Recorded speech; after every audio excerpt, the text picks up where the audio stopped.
Hey everybody, this is Full Draw Friday number 61. This week I'm going to be talking about early season tactics, what we can do to be successful throughout the opening weeks of the season. I'm going to talk about a couple places, locations that you could find these deer, some time frames, some events that to be looking for, and then a little bit on the back end of that, what you maybe shouldn't do. So before I get into it, don't forget, if you guys want in on the Big Buck Contest, to go over to Ridgehunteroutdoors.com, and you'll see the Big Buck Contest menu option at the top. Click on that. It'll take you to the registration page. It's $30 to register. You just fill out the form at the bottom. With that, you'll get a free t-shirt at the end of the year. As always, you'll be entered automatically for a chance to win a Tacticam Reveal Generation 2 and a day pack. It's a backpack, like a full-size backpack as well. Those will be the two drawings for this year. And then the grand prize for the winner is a Savage 220. So if you do happen to kill the biggest buck, that'll be your prize. I think last year the winner was 148 inches. So keep that in mind. If you got one you think's going to beat that, that was the mark from last year. I think the year before that it was in the 160s. So that's kind of what you're shooting for. Somewhere in there, somewhere in that 150 range could get you a Savage 220. So get over there if you guys want in on the contest. Make sure you get registered before the end of next week. We got a week left where registration is open, and then that'll be closed. The season will be started by then. I wanted to give a little bit of time after the season started just in case people hadn't had time to think about it yet. But know that it ends next Friday. So if you want in on that, make sure you get in on it. That said, let's get into Full Draw Friday number 61.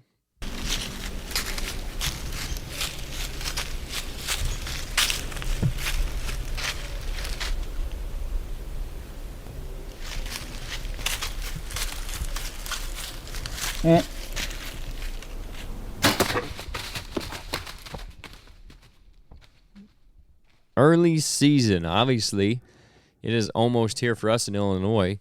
Our season starts next Tuesday.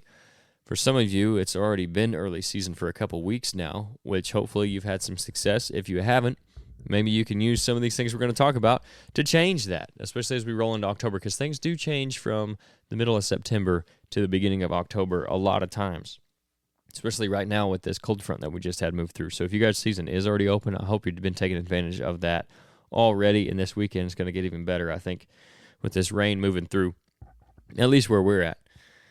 But the first thing I want to hit on is locations where you can potentially have the most success during the early season.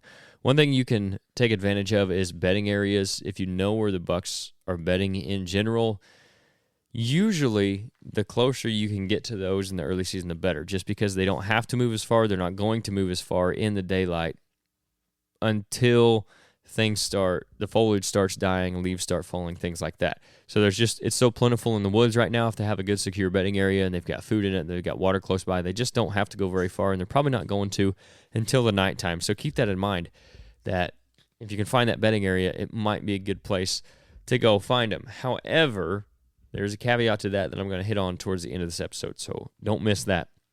But some other places that you can find these deer, if you can find the acorns, you got a pretty good chance of seeing one before they go out to their food source their destination food source for the evening.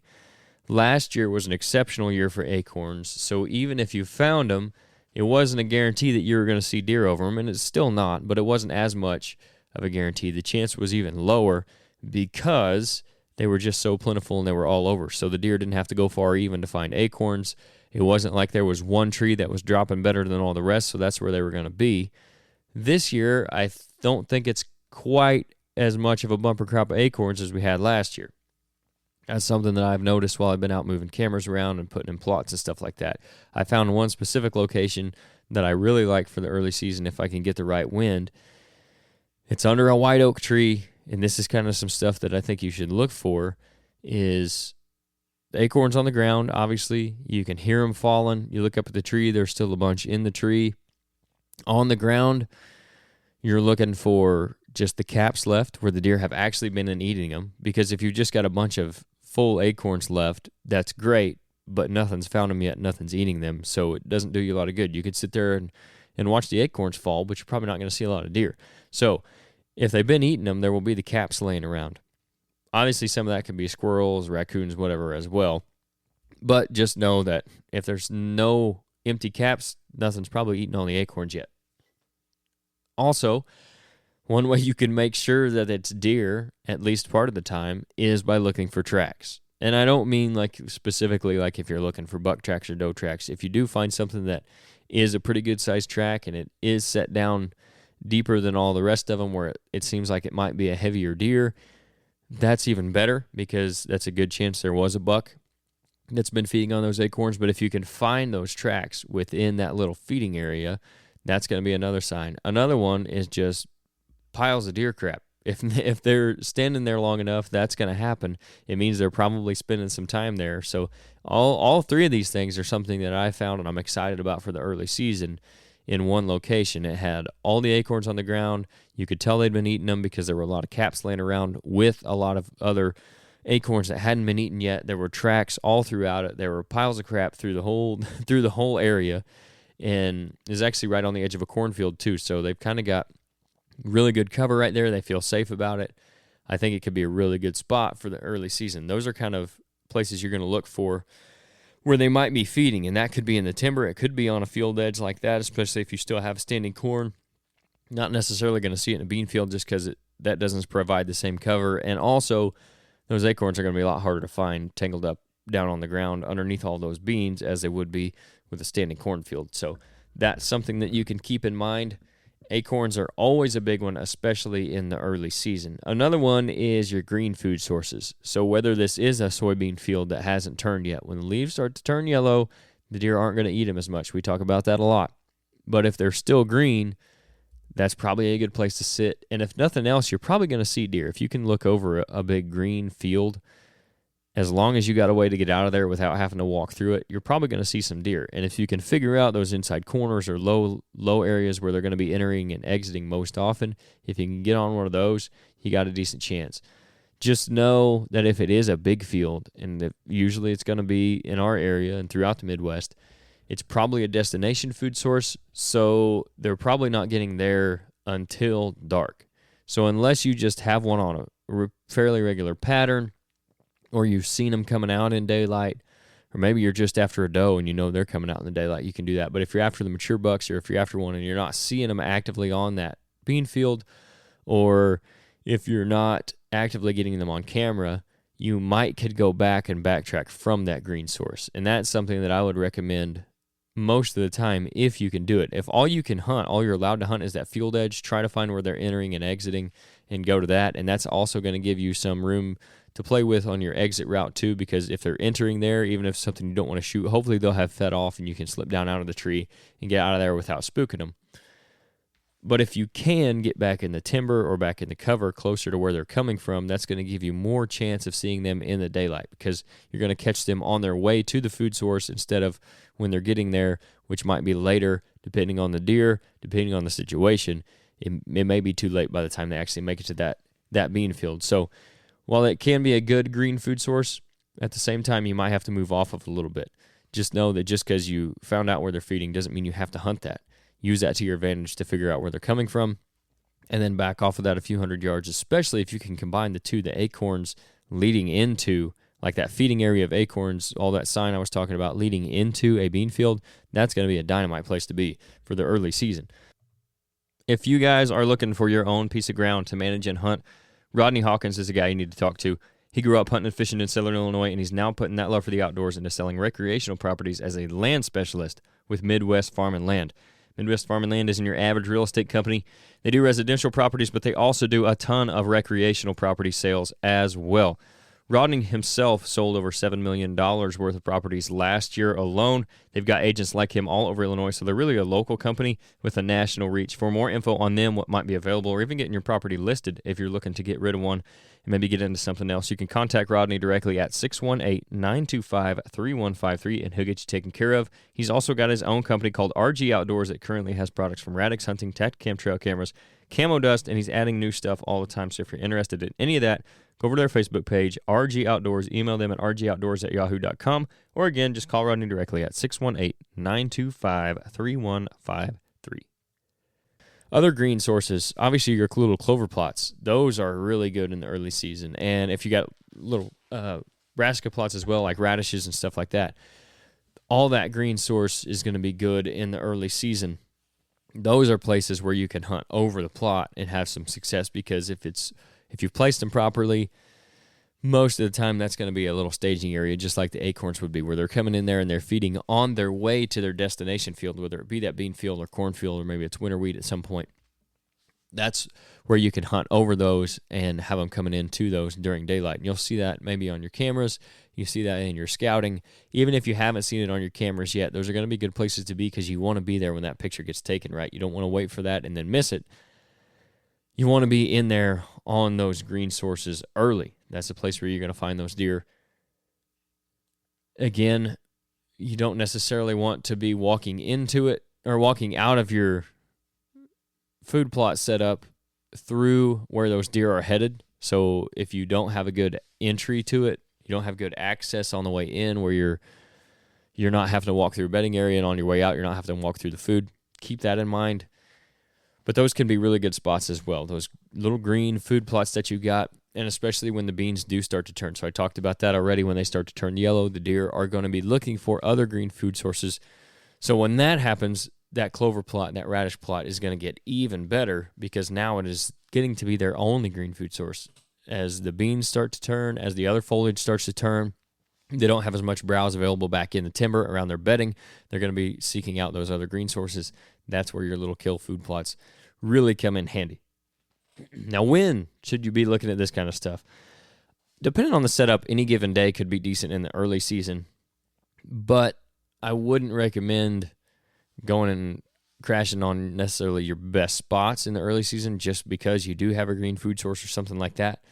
However, if you do get a cold front coming through like we just had, it went from 90 degrees now into 70s for the highs. If you have a weather event like that, if you've got a big rainstorm where it's been raining for, let's say, 12, 24 hours, those deer have been held up. After that rain quits, they're going to be wanting to get out and get on their feet and be feeding, especially if it's a bigger storm. Heavy winds, if you've got some of those blowing through, when they start to lay a little bit or hit a certain window, deer might get up and be a little more active for that too. That kind of stuff, keep an eye out on. Those cold fronts in the early season can be really, really good, especially combined with those feeding areas that I've already talked about. The other thing to focus on as far as when is the evenings. You can mess up a lot of stuff by trying to hunt mornings in the early season, and most of it has to do with access, and it also has to do with the fact that usually the deer are back in their bed by the time you get to your stand anyway. Most of the time in the early season, you're not going to catch those deer up on their feet late. They're going to be there well before daylight, already back in their bed, so you're not even going to see them if you're trying to hunt them on their way back to their bed.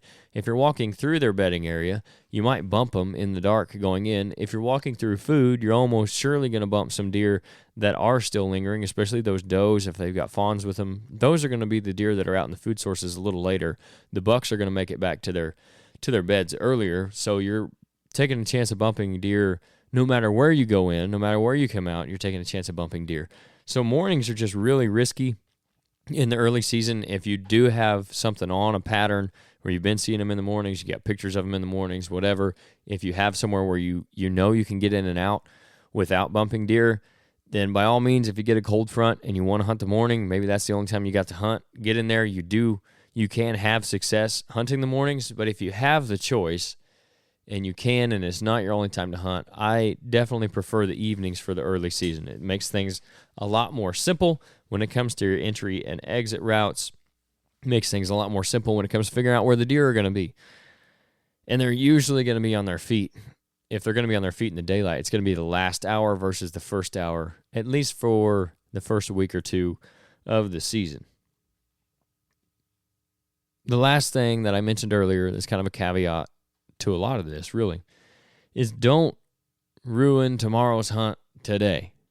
I say this all the time. You can't kill that big buck tomorrow this afternoon, but you can sure keep yourself from killing him tomorrow this afternoon. And whether tomorrow be literally tomorrow or 2 weeks down when he's in the pre-rut phase or during the rut, you can really mess things up for yourself in the future if you go in today without a plan, if you go in on a bad day, if you go through that food source at night and you spook that buck and now he knows you're out there hunting him, you may never see him in the daylight after that, especially if you walk through his bedroom in certain locations. It could be a bad deal. So just know that while we're all excited about season opening back up and being able to get back out there, you don't want to get too aggressive too early. And I would never recommend that you get too aggressive anyway if you can stand it. If you have to, you have to. I know pressure dictates a lot of that for a lot of people, depending on your hunting location or if you're on public ground or if you're trying to beat the gun season as we get later in the season. But definitely don't get too aggressive right now. There's plenty of time. We're just talking about opening day coming up Tuesday. Even if it's already started, you're only 2 weeks into the season, if that. I don't think quite 2 weeks into the season yet. So just know that early season is just that. It's early. You don't want to go in there to your best spots on a borderline day and mess something up and then not be able to kill that deer on October 25th because you went in on October 2nd and thought you were going to do it and you just ended up ruining it for yourself. The best is yet to come when we're talking about the season. All right, so early season definitely can be good if you got one on a pattern. If you do have some of those things that I talked about, you can absolutely have success through the early part of the year, but your best chance, in my opinion, is generally going to be later on in October, and then the randomness of the rut could play into that as well. So make sure you're not messing anything up. Don't get too gung-ho about it. I know it's really easy to get really excited about getting out there, and you want to go sit your best stand, and maybe you've had a picture of a buck at night in there, so you're going to hope he comes by during daylight when you're there. If you can refrain from that, if you don't have to do that, I would recommend better safe than sorry. Low risk, maybe low reward, but take advantage of the cold fronts, take advantage of those food sources, take advantage of travel corridors to the food sources, the evenings, all those things, and just don't ruin tomorrow's hunt today. That's all I got for you on this Full Draw Friday. Good luck out there. I won't talk to you guys again on a Full Draw Friday until deer season opens. We do have a good episode coming up for you guys on Monday, so make sure you stay tuned for that. I know you're going to enjoy it. I really enjoyed the conversation that we had. So be on the lookout for that. We'll catch you guys then.